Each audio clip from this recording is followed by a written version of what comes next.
नमस्कार किसान भाइयों, मैं पवन कुमार गोयल ग्रामीण विकास संस्थान कोटा के जैविक कृषि अनुसंधान केंद्र पर जैविक खेती के अंदर पोषण प्रबंधन कैसे हैं इसके विषय पर जीवंत उदाहरण को प्रस्तुत करते हुए मैं आपके सामने कुछ तकनीकी बातें शेयर कर रहा हूं। किसान साथियों, जैसे ही हम पोषक प्रबंधन की बात करते हैं तो पोषण का अर्थ ये होता है कि उसको भोजन मिले।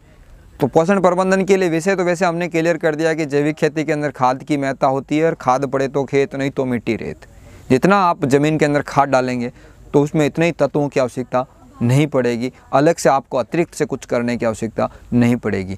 लेकिन ऐसा होता है कि शुरुआती दौर में किसान जब जैविक खेती को अपनाता है तो संपूर्ण खाद देने के बाद में भी वो सभी तत्व उस पौधे को नहीं मिल पाते हैं। इसकी वजह से दैहिक व्याधियाँ उन पौधों के अंदर शुरुआत हो जाती है। दैहिक व्याधियों का अर्थ है जैसे फल फटना, फूल गिरना, पत्ते पीले पड़ना, पत्ते ऊपर से कौंपले गिरना, इस तरह की कई तरह की समस्याएं आती है जिसका जो कारण है वो पोषक तत्व है। तो प्राथमिक पोषक तत्वों की वजह से भी दैहिक व्याधियाँ होती है, सूक्ष्म पोषक तत्वों की वजह से भी कई बार समस्या हमारे सामने आती है। तो जैविक खेती के अंदर जैसे हम बात करते हैं कि सूक्ष्म पोषक तत्वों की कमी हो गई तो हमें क्या करना है, प्राथमिक पोषक तत्वों की कमी हो गई तो हमें क्या करना है, तो इन सब के समाधान के लिए कुछ जीवंत उदाहरण मैं आपको सामने ऊपर से शुरू कर रहा हूं। जैसे कि अपन द्वितीयक पोषक तत्वों कैल्शियम, मैग्नीशियम और सल्फर की बात करते हैं तो जहां पहला तत्व कैल्शियम आया तो कैल्शियम के लिए आपके सामने ये रखा हुआ है चूना पानी।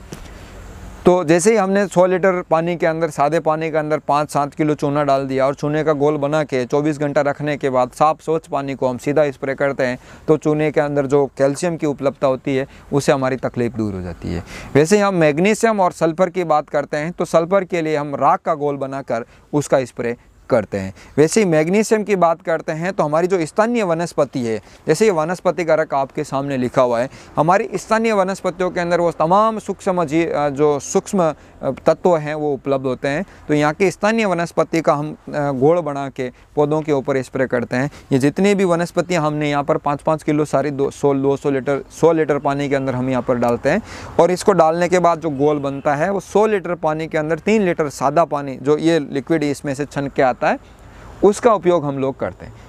ये वनस्पति कारक के अंदर वो तमाम सूक्ष्म तत्व होते हैं जो आगे जाके हमारी फसल के अंदर बहुउपयोगी साबित होते हैं। तो ये थी कैल्शियम, मैग्नीशियम और सल्फर की बात। इसके अलावा हम भी बात करते हैं कि सभी का समग्र किस तरह योगदान होना चाहिए, तो उसके लिए बेहतरीन हमारे पास विकल्प है वो गौमूत्र है। गौमूत्र आप सब लोग अच्छी तरह से जानते हैं, 20 तरह के तत्व उसके अंदर होते हैं। वैज्ञानिकों ने ये भी शोध करके बताया है कि 40 मण दूध के अंदर 10 ग्राम सोना भी होता है। तो कहने का तात्पर्य है कि हमारा जो ओवरऑल प्रोडक्ट जो हमारे सामने है वो आज गौमूत्र है। हर फसल के अंदर, हर बीमारी के अंदर, हर कीट नियंत्रण के अंदर और हर पोषक तत्वों की पूर्ति करने के लिए गौमूत्र अपनी महत्वपूर्ण भूमिका निभाता है। इसी के अलावा आज हमारे पास पूरा कंडों की घोल भी बनाई हुई है जिसके अंदर कंडों का पानी भी बोलते हैं। तो गाय के गोबर के जितने सूखे कंडे हैं वो 100 लीटर पानी में 30 किलो कंडे डाल के उसका जो पानी निकलता है उसको हम स्प्रे कर लेते हैं। बर्मी वास की इकाई भी हमारे यहाँ पर है कि वह जो केंचुआ की जितनी यूनिट है उनमें से जो पानी, तरल पानी उनके शरीर से होता हुआ दोहन जो निकलता है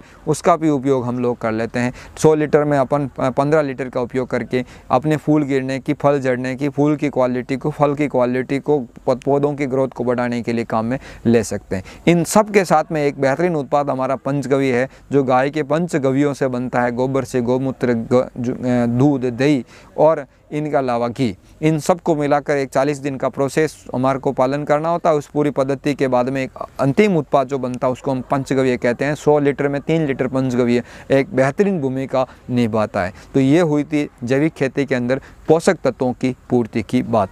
इनके अंदर जीवाणु भी होते हैं, कल्चर भी होता है और ये अलग अलग भूमिका निभाता है। इनमें और भी कई उत्पाद अन्य किसान बनाते हैं, आप भी उनको लागू कर सकते हैं। सप्तधान्य अंकुर भी अपने आप में एक बेहतरीन उत्पाद है और भी कई किसान बना रहे, उनको भी आप ध्यान में रख सकते हैं। धन्यवाद।